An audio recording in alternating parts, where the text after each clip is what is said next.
All right, let me move this thing out of the way. No, that's not what I want. Okay.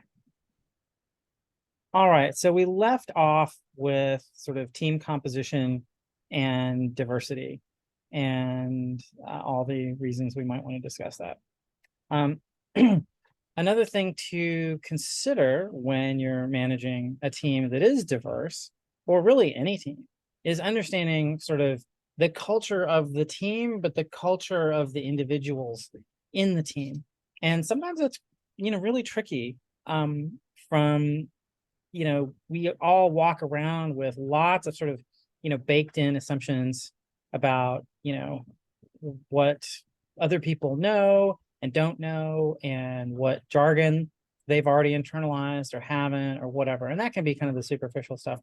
But there can be, sort of deeper cultural things, right? Like you might meet, people that are, Eastern Europeans who are just like, they go around acting like crazy pessimistic about everything. And you think, oh my God, let's get some antidepressants or something. But it's just kind of how they are, right? And it's just a cultural thing. And like you can't, like don't ignore it, but like calibrate to like, where they're at.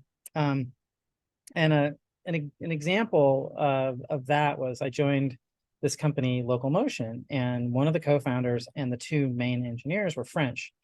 And one of the struggles was that, in California, where, we were working and where I had, spent all my career, like people were pretty, jazzed up about accomplishments. And we go, yeah, and high five and be excited about things, right? And it took me a while to figure it out, but the French guys, like the best you were going to get out of them was not bad, right? Like that was like high praise, right? And so I found myself, not understanding that they were just calibrated much lower for a while there, and I got increasingly depressed because it felt like everything I did was just, not shat upon, but it was so seemingly underwhelming, like literally everything I did. Um, so after a while, I figured it out though, and I sat down with them and I'm like, okay, so I know from your perspective, Americans are ridiculous, rah rah, everything's amazing and whatever. Um, but let's consider praise as, compared to oxygen, right? So I come from sea level where oxygen is, quite plentiful, and my lungs don't need to be that big, but they need oxygen. They just don't need to work that hard to get it usually, right? But y'all are like Sherpas, right? You live in the Himalayas and praise here is like hard to come by. And this whole like not bad thing versus oh my God, but like I don't need you to like be like me, but I need you to understand where I'm coming from and just make that adapt just a little bit, when you're talking to me about something. If you can just like, you know, you can say not bad, but you can also say in American that would mean really good, or something like that. And and I'll try to tone it down with y'all and not just like, smother you with praise that feels awkward or uncomfortable. And like that was a sort of a, an understanding that we reached, and it really cleared up a lot of sort of, people wondering, gosh, does so and so hate me? Does so and so think I'm an idiot? That kind of thing. Um, and that's just, sort of one example, but there's just a lot of failure modes, when you have these sort of cultural, gaps where you just don't want to look dumb, right? Like where you don't understand something. And a lot of people don't like at the office to say, I don't know, or I don't get it, or whatever, right? Because everybody's trying to like establish their, their cultural status within the terms of the office and all that stuff. So um and I occasionally will sort of review cognitive errors and biases. And one of them is sort of the fundamental attribution error, right? Which is, underemphasizing, situational, cultural, environmental factors while overemphasizing, like the individual, right? And so sometimes you can think, oh, wow, that person just really has it in for me. And, sometimes that's true, but it also could very well be that there's something about their background, where they come from, their assumptions, and all that stuff that you are coming across as an idiot when you aren't, or the way that they're conveying their attitude, their belief or whatever, again, is culturally rooted, And it's really nothing to do with you at all, even if it like feels uncomfortable or whatever. So, whenever you're dealing with someone who, is coming from another place, express curiosity. And don't come at them and say, well, you're every time you do that, it pisses me off, right? Like say, oh, I've noticed that, I know, I'll throw out what I think of as a good idea, and you'll just sit there and stare at me and like, oh, well, where I come from, sit and stare at you. That's like high praise because, whatever, right? Like, if you can identify things that seem a little off and ask about them in a curious and compassionate way, you can create those sort of, bonds and whatever. But also just like not let, those types of discomfort fester if you can help it. And this is true between you and everybody else, but it's also between, like watching the people on your team interact with each other. And again, across all of these different types of diversity, people from there like this and so on and so forth. Now, again, you don't want to turn everybody into a cartoon, into a stereotype. You want to like really understand the individuals, but you also need to understand the culture from which they come. And, how much time and effort you're going to have to put into that, super context dependent. So, all right. Any questions about culture gaps? Nope. All right, moving on. All right, so this is something I talk about all the time. Make everyone better. And this is a skill that's sort of separate from like being a really good coder or a really good designer or a really good architect or whatever, right? Like those things are important. First and foremost during interviews, can you do the job? But when you're making people around you better, you're creating leverage, right? So if you've got a team of 20 and you can make everybody 5% better somehow, more productive. And there's a lot of different ways to approach that, which we'll get into. Then you basically added a whole nother like staff member, right? For free. I mean, yeah, you'll have to eventually bump people's comp as they become more capable and productive, right? But in the short to medium term, right, it's a real win-win. And the thing is that, I don't think in terms of like, oh, I'm the one that's has to be the one that's making everybody better. Everybody should be making everybody else better to the extent that they can, to the extent that there are opportunities to do so, right? So good code commenting and reviews, documentation, right? That's going to make, it easier to fix stuff later. It's going to make it easier to onboard people and so on and so forth. Innovation, using, like tooling or language features or whatever. You don't want to go crazy with this, and that's not what you want to spend your time on all day, every day, unless you're already big enough that that's your job. But, Neil was a pretty good example of like all, and Michael as well, sort of bringing, scanning the horizon for the latest goodies that seem relevant to the job and bringing them into the office. All kinds of knowledge sharing are really useful and generous, like, document things well. Don't hesitate to, jump in any place that you have expertise and take somebody who's sort of junior in a given skill and sort of help, sort of nudge them along.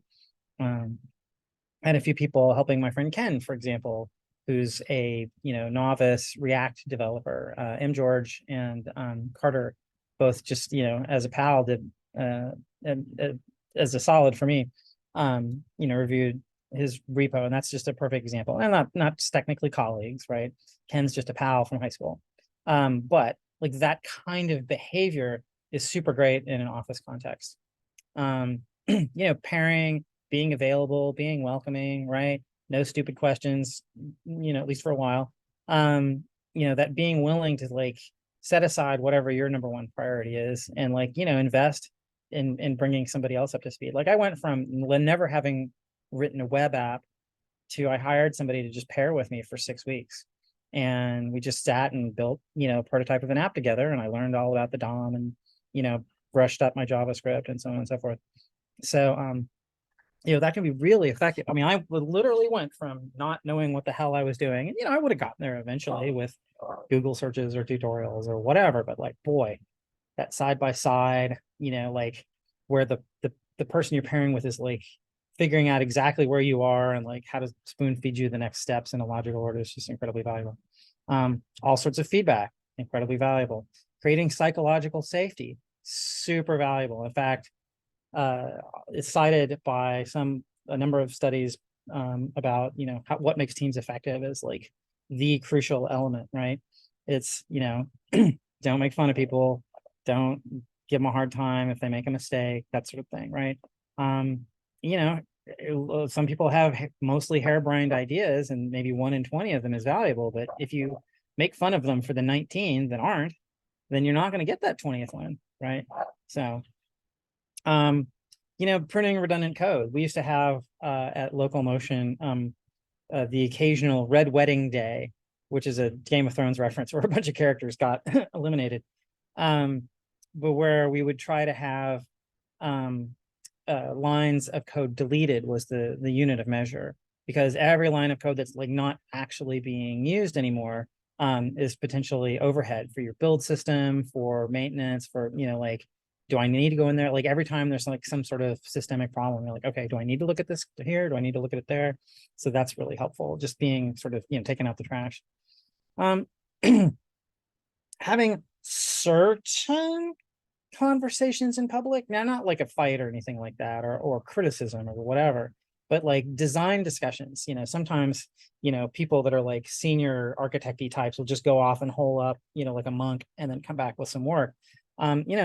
This is like pairing. It's better to have certain sorts of discussions, design sessions or whatever, where other people can participate and learn or whatever, even if they're like really junior at the thing. Like if you're, watching, say, a Michael Durling, like, figure out some, interesting sort of architecture problem, and, getting to observe. And I'm not saying that you can't go off and hole off if that's the best way for you to be productive. But if you're training somebody up anywhere in the org to, learn a particular skill set, it's great to have that skill set modeled instead of like having it be sort of opaque in terms of the thing that happens up on in a cave on a mountain. Speeding up any aspect of the system that impacts other people, like the build system. This is another thing that Neil, you were doing all the time. The hey, this is taking too long, I'm going to go speed it up, right? That pays dividends, because it's literally, if it's 5 minutes a day of build time times everybody, right? Like over the course of a year, that adds up to a lot if the org is of any size. Visibility is important. So like, don't just write the code, but like have the code, able to signal when something's gone wrong in a way that somebody that's on call might need to be notified by. Because we've had a lot of silent failures over the years. Like we had some perfectly, reasonable cases where, oops, a thing went wrong and then we found out about it. But like if you put that little bit of extra instrumentation in there, to integrate with whatever your logging / alerting system is, and they may be decoupled, the alerting system may be pulling just from the logs or whatever, but just having, the kind of logging that facilitates debugging and alerts and alarms. Again, it's an extra step that you don't have to do, but it'll make other people's lives easier. And the last one on this list, and I'm sure there's others, is, look for pain points, rather than wait for the thing that's going to bother you. Like if you know that, like, even if it won't affect you, it's going to affect, more than 1 or 2 other people, go, consider spending some time to, solve that problem. Maybe talk to the person that's impacted, or maybe if it's not your code, like, hey, person that made this code that's not performant or kind of glitchy or whatever. And don't go sticking your nose in everybody else's stuff all day, every day. But like, if you see pain points, go get them. So, any other examples that y'all can think of? I mean, it's a pretty good list.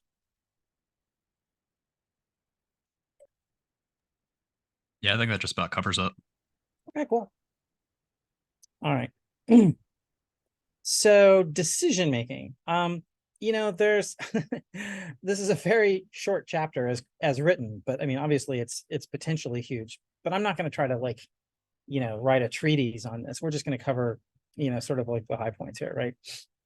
So this is often a pain point in organizations, and the reason is that decisions almost always in leadership affect more than you. They are almost certainly going to affect 1 or more of your direct reports, but it might also impact on product stuff or on quality stuff or on, we need to like inform, the the customer support people about some change or some fix or something, right? So when there's a change on the table, like, you don't want to involve like everybody in the company for every fucking meeting to have every decision laid out. Like, you have to be mindful about, like, what's the right size of the circle. Because one of the things that was frustrating, like, not to like bag on Juanita, but like, boy, Juanita wanted to invite everybody to every meeting and to make decisions, and like, most people were just kind of like checked out and their eyes were glazed over. I just stopped going to basically all of her meetings at some point, because I'm like, I mean, if you need me for something, sure, let me know, but like, let's be specific about it. Otherwise, I'm just wasting time here.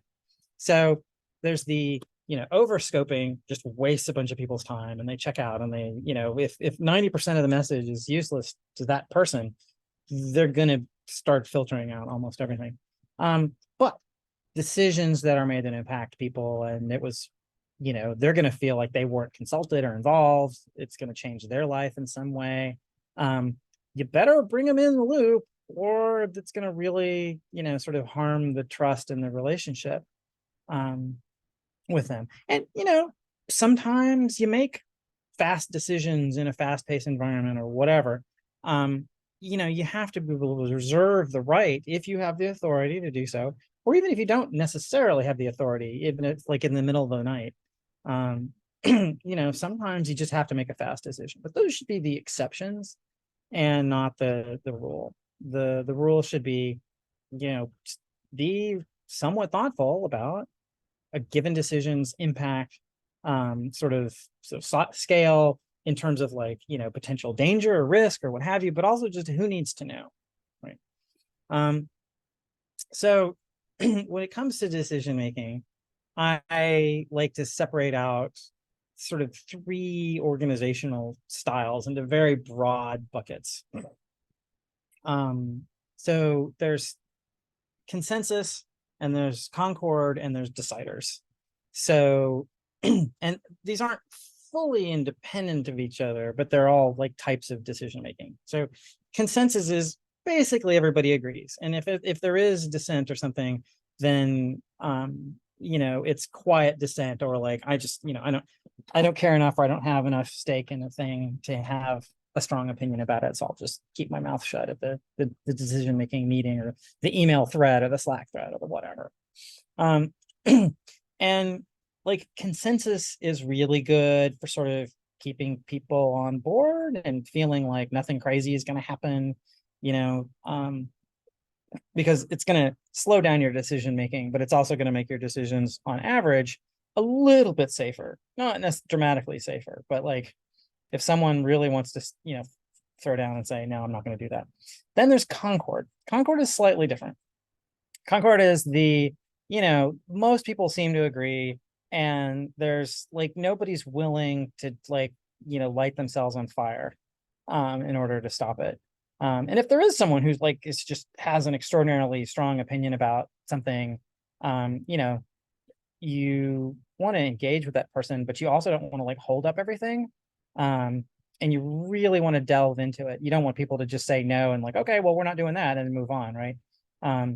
If it seems like a good idea and you have some, influence over it, you might have that discussion and really get deep on it.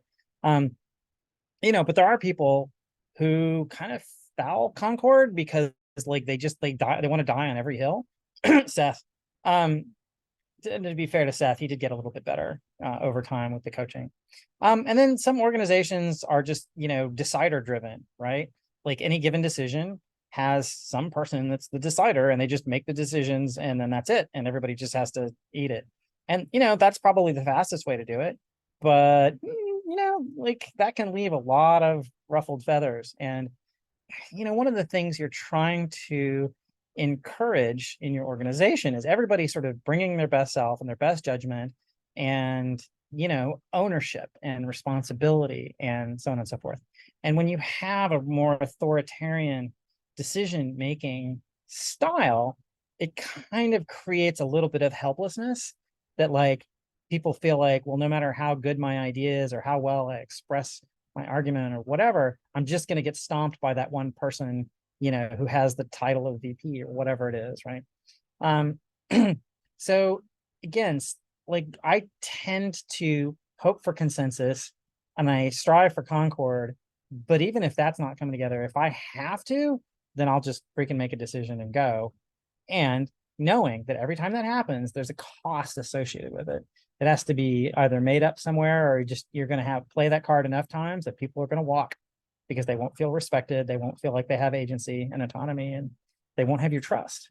So, I think the place where you're more likely to see sort of, the decider style is when you have, like there's like a real debate on some topic where the field is pretty split, or you might have two really serious senior people who just cannot agree to disagree or what have you. So I think that's like, you want to set yourself up so that when you have to be the decider, like everybody can see why that came to be, right? Like if you're going to have that discussion between, the two architect people and they just can't pick some, they cannot agree to pick something. You want people to see, oh, well, the two most domainist experts, had it out and neither had a clear argument, or one of them did have a clear argument and the other wouldn't listen or wouldn't buy in or whatever. And so the manager, made a call.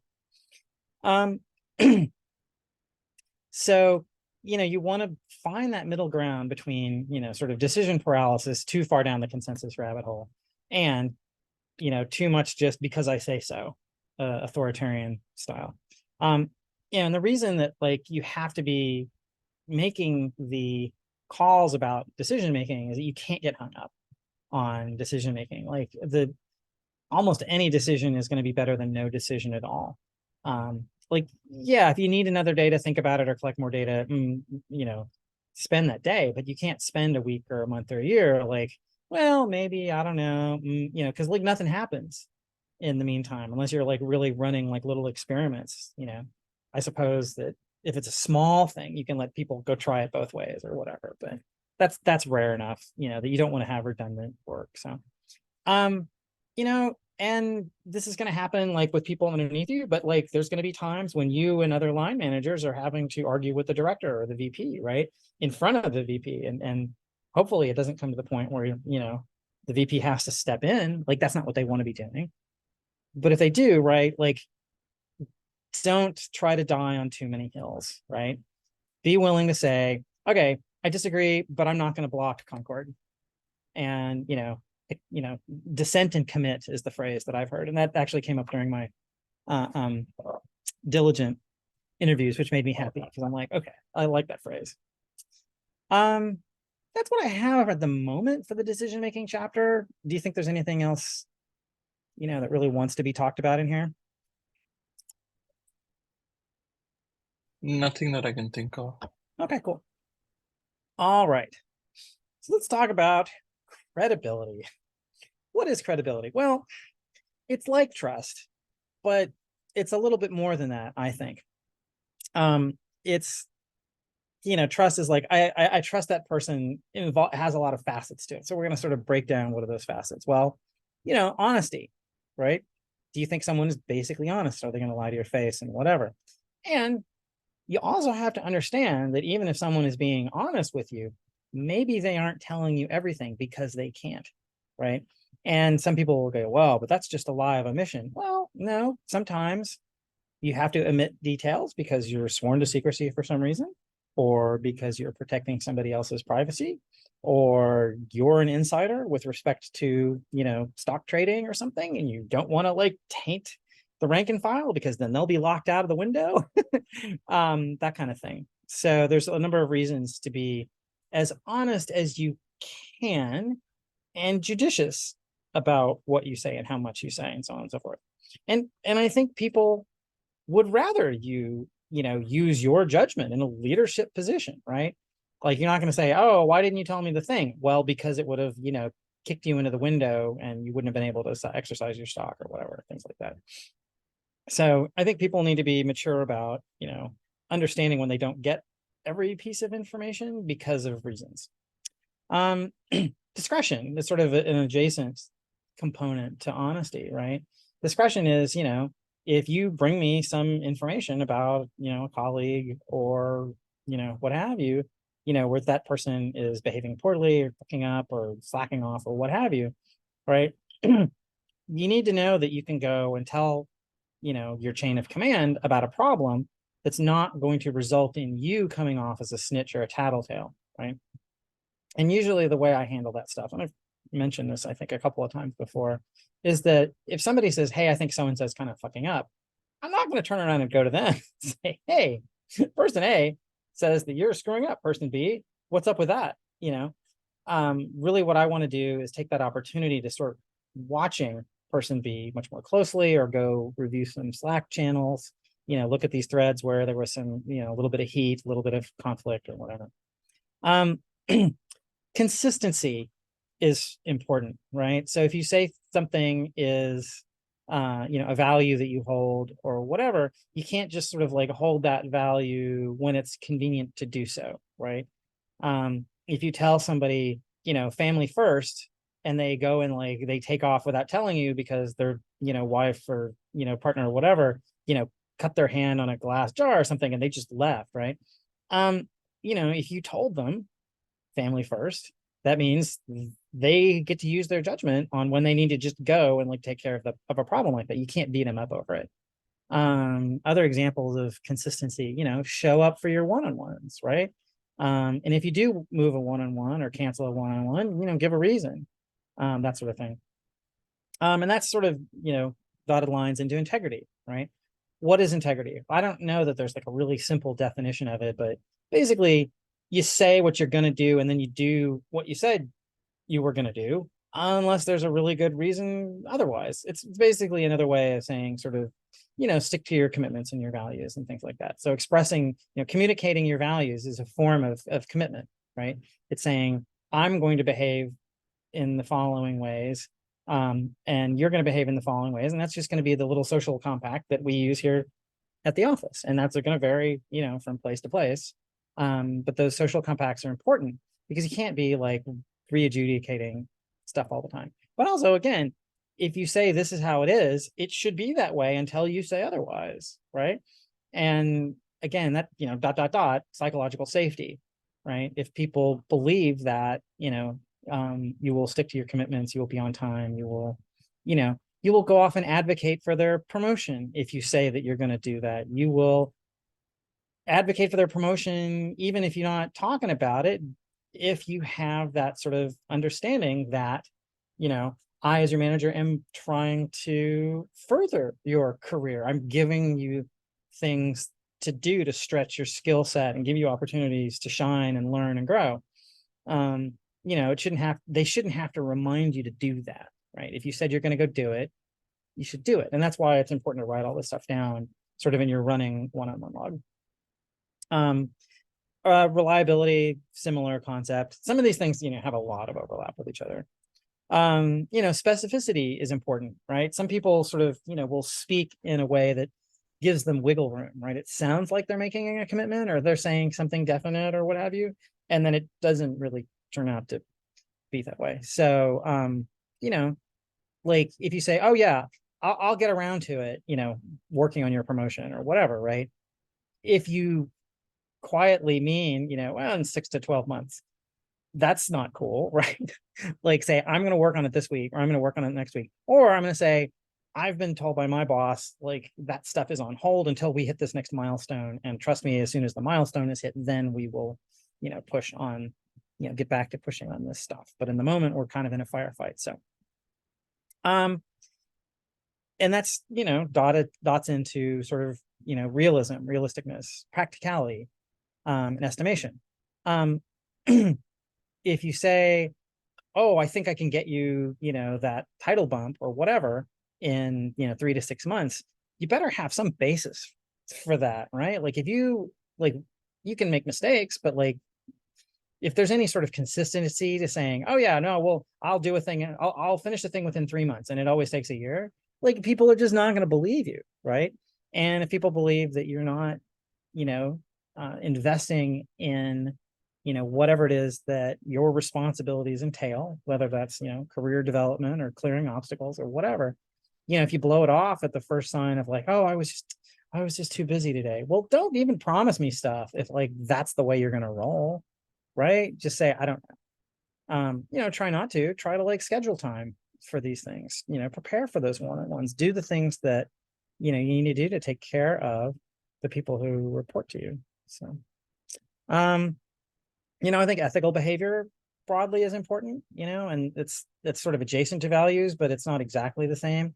Like, don't use people, don't take credit for other people's ideas. There are some people that get ahead playing, horseshit games like that. But, and, I suppose you can go sort of the dark side with how, you try to climb that ladder. And maybe it's a little bit slower to do it the ethical way. But you can be ethical and you can be ambitious, right? You can be ethical and you can be aggressive and you can make snappy decisions and whatever, as long as they're, not, at other people's explicit expense, inside the company, outside the company, just having a moral compass, again, is going to make people trust you. And people that trust you are more inclined to get work done and work harder for you. Because like, once you find a boss that you really like, like me and Hugh, like I just kept coming back to Hugh because once I realized that like, okay, that guy is competent and he's not a weasel and he treats his people well. Like, I worked for like a dog for him over and over again. And it worked out great, like no complaints and no regrets. But there are like, I've got a list of people I wouldn't go near them with a 10-meter cattle prod.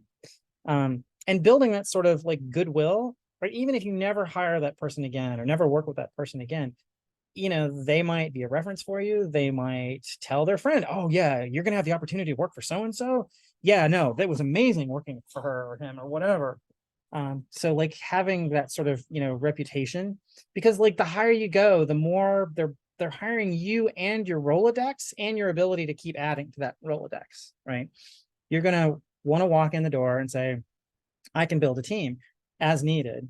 And those that, I can get them in because there's an existing trust, and, B, they'll work hard when they get here because they wanna, because I create an environment where they like working hard, where they like feeling like their accomplishments are for something other than making their boss look good, right? So I think all that's really important.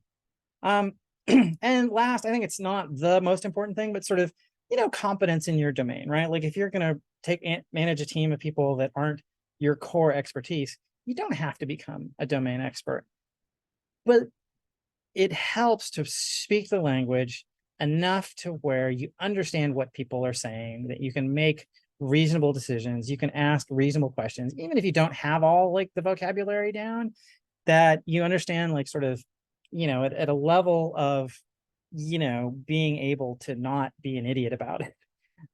Making the effort. Like I'm going to walk into this next role and my job title is VP of robotics. I have not zero. I have very little robotics experience personally. I've never written a lot of robotics code. I've been around it. I've managed people who did it. So I have like non-zero experience with it. And it helps that I have a hardware background as well as a software background. So it's not like I'm walking in cold, but, I'm taking a Coursera class on, route pathfinding algorithms and Dijkstra's and A-star and stuff like that, because I want to walk in the door, and not have to explain everything like I'm five. Because, I want to give the rationale for that, right? If the people that report to you, every time they want help with something or they need you to make a decision, they have to like spoon feed you a bunch of stuff to even get to the point where they can ask the question. They're just like, it's just going to take so much time and effort. And, I need them to be, I need you to meet me in the middle on this. You don't have to be, downwriting a bunch of C++ code, but you better be able to like understand like what it is I'm up against and, whether or not my estimates are realistic and so on and so forth. All right. I think we can cram in one more of these. Anything I'm missing, do you think, on credibility? All right. I think politics is going to be too much, but I think in the next 10 minutes we can cover influence versus authority. So I think this is a relatively straightforward topic, though. So authority is, I tell you what to do. And formal authority, sort of comes from the org chart. An informal authority comes from, personal credibility. And that's where like you might have like a Michael Derling, in the Lacuna org, can basically tell, kind of anyone else, even though there's not a reporting relationship. There's a, I outrank you as an engineer. That's a different kind of formal authority. Where, ultimately, if, Michael is in charge of architecture and, he doesn't like something you're doing, he's going to help you rework it. And you kind of, that's what he gets to do.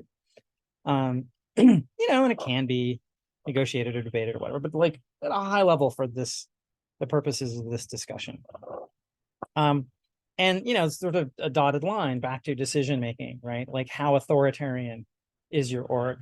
And, the Army is 100% authoritarian, and, a lot of companies are trying to, dial that back. I think, what was it? There was Tony Hsieh or whatever, the guy that did Zappos, I think he passed, unfortunately. I think he had cancer or something, but, he had this company, maybe Ben Zappos, that he ran by a holacracy, where like there were no managers, everybody just like clustered up and figured stuff out.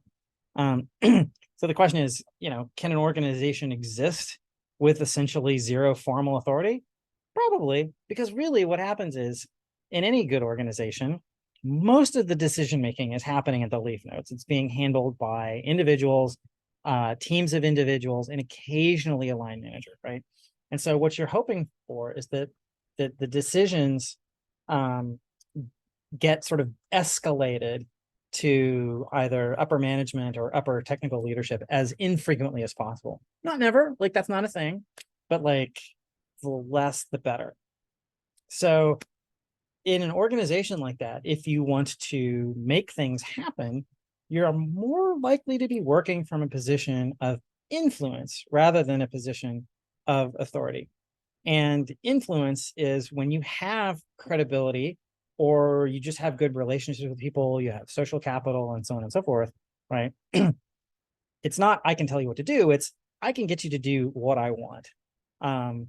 And, a lot of that comes from personal credibility. And that involves, being good at your job and what have you. And also being able to articulate why you think a certain decision should go a certain way, right? Like if the answer is, well, I just feel it in my gut.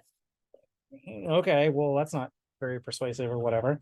Like what you're hoping to do is whatever sort of chain of reasoning you've built in your head, you're trying to like transplant that into somebody else's, and then they sort of take ownership of it, right? They agree with you, not just yes or no, but the why, right? So being able to communicate, to be able to articulate sort of the logic that goes into a given set of decisions, even if, it's a little bit, you might have some ulterior motive here or there. But you still need at least some kind of plausible deniability.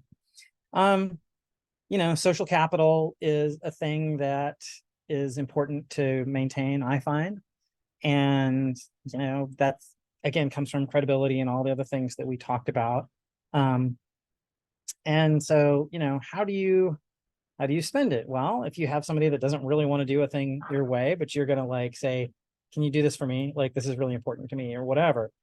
Don't play that card very often, but if you have to, don't be afraid to, right? It's a tool in your toolkit. And, another thing about influence is it's often more palatable than authority, right? Like the ultimate form of it is you convince somebody else. Like there's the old joke about, well, all you have to do is convince them that it's their idea and then it's easy. The idea that you're willing to help somebody make a decision, it might be for ulterior motives, but it might be just, you're just interested in the topic, right? If you come up with a good solution and you're willing to let them take credit for it, or let them think that it's their idea or whatever, like there's sort of the fame points that you can get by being credited with good decision making, or social capital can be equally valued, perhaps more valuable, if you help somebody solve a problem and they get the glory or they get the promotion or whatever, right? Like don't be self-sacrificing, but be generous, right? And if somebody else does get credit for something that was ultimately your idea, make that decision that you're not going to be attached to that, that you're not going to try to retaliate, that you're not going to be like, hey, you better make sure that everybody knows that. Just be willing to give stuff away. Not all day every day. Information is power, but having said that, so is having a network of people that likes you and trusts you and is willing to listen to you when push comes to shove, that they trust your judgment, and that you can articulate things in a defensible fashion. So yeah. Okay. I'm a little afraid with 9 minutes on the clock to try to tackle politics. So I think I'm going to call it here. And we'll pick this up again on Thursday. And again, we'll keep recording and I'll keep posting. And if you miss a thing, no biggie. Okay. I won't be there on Thursday because I have an interview with the hiring manager for